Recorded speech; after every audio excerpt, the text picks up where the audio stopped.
자, 그러면 인문예술 첫 번째 지문을 우리가 읽으면서 비문학 지문 읽기에 대해서 선생님이 했던 이야기를 한번 연습을 해보도록 하지요. 자, 간단합니다, 여러분. 제일 먼저 여러분이 하셔야 될 것은 문단에 번호를 붙이는 일이고요. 두 번째 여러분이 하셔야 할 것은 문장을 읽으면서 문장의 핵심을 파악하는 겁니다. 자, 문장 핵심 파악의 방법은 기준점이 서술어입니다. 보겠습니다. 조선왕조는 근간으로 삼아서 국가를 운영했다. 이 문장 한번 보도록 하죠. 자, 국가를 운영했다, 운영하였다, 서술어입니다. 어떻게 운영했어요? 어떻게 운영했어요? 그렇죠. 삼아. 뭘?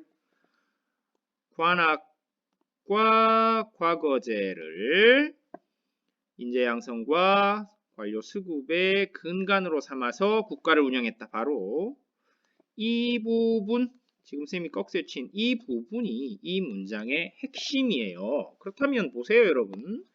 이렇게 첫 번째 문단의 첫 문장이 이렇게 끝났다는 얘기는 이제 뒤에 어떤 내용이 이어질지에 대한 여러분 예측해 주셔야 되겠죠. 뭐에 대해서 설명하겠어요? 관학을 바탕으로 인재를 양성했고 과거제를 통해서 관료를 수급했다. 이걸 통해서 했다는 이야기이기 때문에 관학과 과거제를 통한 인재 양성과 관료 수급에 대한 설명이 뒤에서 이어질 거라는 예측, 그리고 그 예측을 바탕으로 그 내용이 실제로 나온다면 바로 이 첫 번째 문장이 중심 문장이 맞는 거죠. 이렇게 접근하셔야 됩니다. 자, 여러분 보시면 자, 조선왕조는 양성하기 위해 뭐를요? 관료를 양성하기 위해 자, 설치해서 운영했어요. 뭘 설치했어요? 성균관, 향교. 그죠? 그렇다면 이건 뭐예요? 관학을 통한 인재 양성. 인재 양성에 대한 이야기이기 때문에 바로 관학을 통한 인재 양성에 대해서 구현하고 있는 게 맞네요. 그래서 이게 첫 번째 문장이 중심 문장이기 때문에 이렇게 꺽쇠를 크게 한번 쳐주시는 거. 스님은 이렇게 합니다. 뒷부분 봅시다. 운영했다. 이건 놓칠 수 없죠. 논리가 바뀌었어요. 그러나 접어들면서 많아졌어요. 뭐가 많아졌어요? 경우. 어떤 경우죠? 이렇게 성균관을 통해서 인재를 양성했는데 16세기에 들어오면서 거기에 문제가 생긴 겁니다.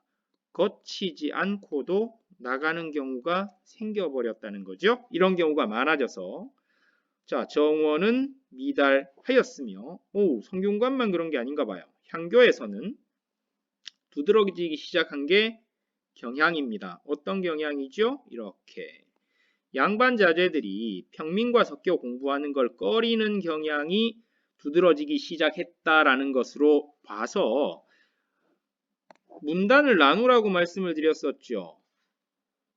16세기에 접어들면서 조선왕조의 기존 국가 운영 방법에 문제가 생기기 시작했다는 이야기를 하고 있다는 걸 재빠르게 파악하실 수 있었어야 하는 겁니다. 그리고 여기에 중요한 표지가 또 있습니다. 게다가 나열되고 있다는 거죠. 나열이죠. 무엇에 대해서 나열되는지는 보셔야 됩니다.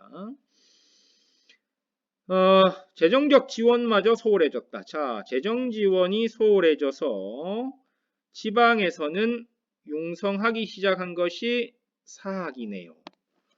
그렇다면 결국은요, 16세기에 들어오면서 문제가 생기기 시작했다. 원래 요렇게 했는데 16세기에 들어오면서 이런 문제가 발생했다는 이야기를 지금 하고 있다는 거 여러분 파악하셔야 됩니다. 보시면 자, 관학이 침체되어감에 따라 인재 영입이 어려워진 그렇죠. 이렇게 문장이 안기죠. 침체되어감에 따라 어려워진 조정은 발탁했다. 어디에서? 사학에서. 그 다음에 이것은 어떻게 했어요? 활성화한 건 사학이고요. 쇠퇴하게 한 건 관학이라는 이야기를 하고 있는 겁니다. 자, 그렇다면 여러분 보세요. 지금 이 문단은 첫 번째 문단은 이렇게 두 부분. 첫 번째 부분 셋째 줄까지.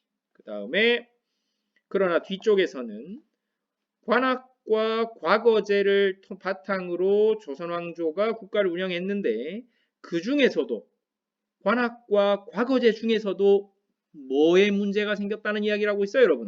그렇죠. 바로 이 관악을 통해 한 국가 운영에 문제가 발생했다는 이야기를 일문단의 셋째 줄 그러나 뒤에서부터 나열되면서 제시되고 있다는 걸 여러분 알아두셔야 됩니다. 그럼 여기서 문단이 끝났어요. 그럼 눈치 빠른 사람들은 이제 알아야 돼. 일문단 이렇게 끝났네? 그럼 뭐 해야 돼? 관악에 뭔가 문제가 생겼다. 그럼 뒤에 과거제에 대한 이야기는 아직 나오지도 않았어요. 그렇군요. 요거까지 생각하실 수 있으면 여러분 굉장히 비문학을 보는 안목이 큰 겁니다. 두 번째 문단 봅시다. 여기는 또 어떤 중요한 표지가 있냐면 이게 있어요.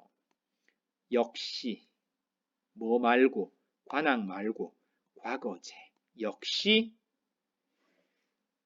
받았어요. 뭘 받았어요? 비판을 받았다. 16세기에 접어들면서 관악에만 문제가 생긴 것이 아니라 과거제 역시 비판을 받았다. 문장이 안겼어요. 어떤 비판이냐 하면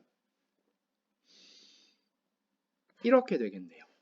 인격 검증 없이 답안지만으로 평가한다는 비판을 받았다. 이렇게 해서 첫 번째 문장이 끝났네. 그럼 뒤에는 뭐 돼야 되겠어요? 그렇죠. 이게 부연이 돼야 됩니다. 이 생각 하셔야 됩니다. 인격 검증 없이 답안지만으로 역량을 한다는 게 이게 왜 문제인지를 부연해 줘야 될 거라는 거. 이런 예측이 실력이야, 여러분. 자, 능력주의, 결과주의, 인재 선발 방식. 자, 과거제. 요렇게 봐봐. 요렇게 수식되잖아. 그죠? 이런 과거제는 자, 적합하지 않을 뿐만 아니라 나열되지요? 그 다음 두 번째. 학문 풍토에도 악영향을 끼친다. 는 것이다. 이렇게 되네요. 그럼 이거 동그라미 쳐야 되겠죠. 안긴 문장이니까. 과거제는 첫 번째 관료 선발, 국가의 관료 선발 방식으로 적합하지 않다. 두 번째 선비들이 인격 수양에 힘쓰지 않고 합격에만 골몰하게 하기 때문에 골몰하게 해서 학문 풍토에도 나쁜 영향을 끼친다. 그러니까 첫 번째 문장에 대한 부연이 맞는 거죠. 그 다음 뒤에 봤더니 실제로입니다. 그렇다면 요걸 다시 더 구체적으로 부연하고 있는 거죠. 실제로 과거 시험 모범 답안이 유행하기도 했고 자 내용을 기억하기 쉽게 한 글자씩 뽑아 외우는 이런 수험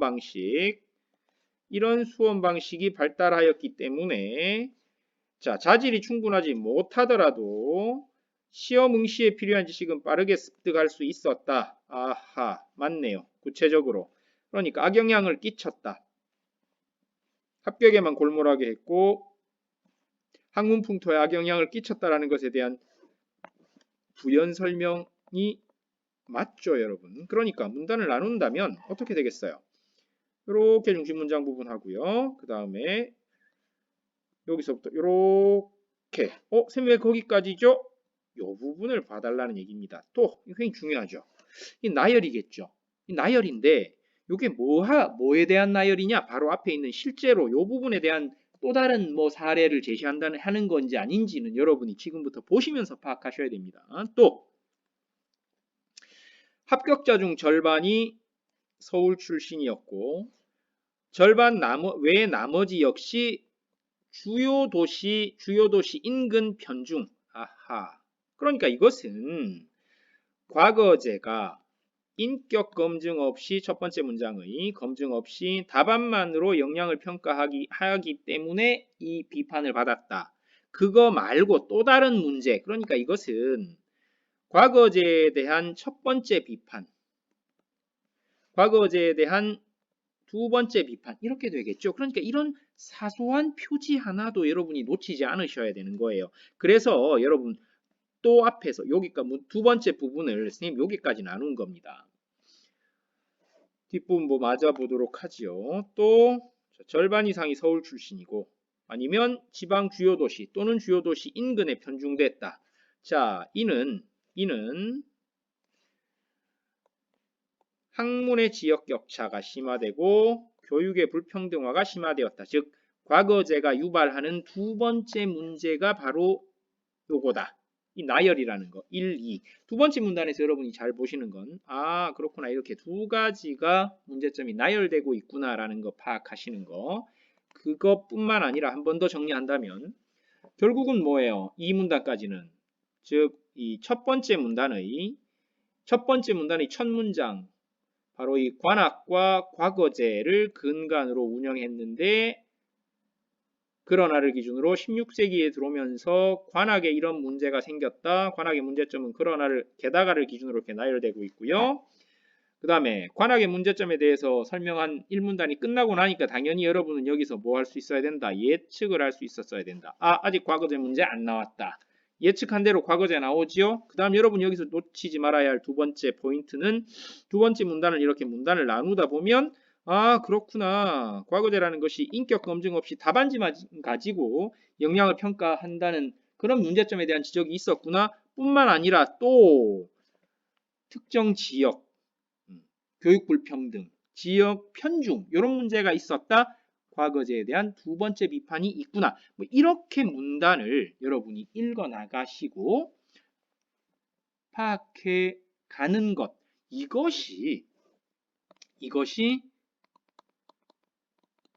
비문학 읽기에서 가장 중요한 거예요. 이거 백날 여러분, 백날 내용 기억하는 거 아니에요. 그러니까 읽는다라는 것이 글자 수만큼의 정보를 기억하는 것이 아니라 글 속에 제시된 내용의 논리적 짜임을 파악하는 겁니다. 자, 거기에 포인트를 맞추고 비문학을 읽어 나가셔야 여러분의 비문학 실력이 향상된다는 점을 선생님이 이 지문 두 문단을 바탕으로 설명을 드렸습니다. 이렇게 파악하셔야만 문제가 풀려요, 여러분. 자, 그래서 선생님이 지금 설명해준 요대로 여러분이 나름 세 번째 문단, 네 번째 문단 또는 다른 지문도 한번 읽어보시라고 강력히 추천드립니다. 꼭 이렇게 읽어주실 것이라고 믿으면서 자, 보충 강의는 마무리하도록 하겠습니다. 수고하셨습니다.